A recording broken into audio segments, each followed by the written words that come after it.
അങ്ങനെ കാത്തിരുന്ന് മകരസംക്രാന്തിയായി. 10 ദിവസത്തോളം നീളുന്ന വെക്കേഷന് മുമ്പുള്ള സ്കൂളിലെ മകരസംക്രാന്തി ആഘോഷം.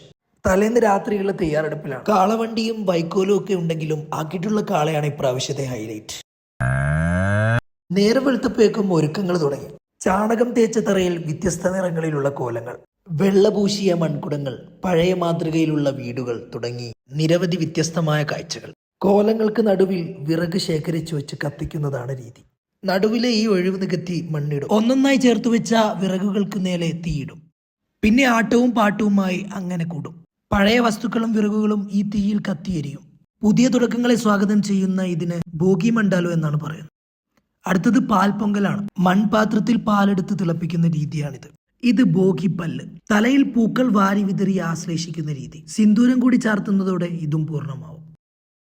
ഇത്രയും കാര്യങ്ങൾ പുറത്തു നടക്കും. നമ്മുടെ മറ്റു കുട്ടികൾ പട്ടം പറപ്പിച്ച് കളിക്കുമായിരുന്നു.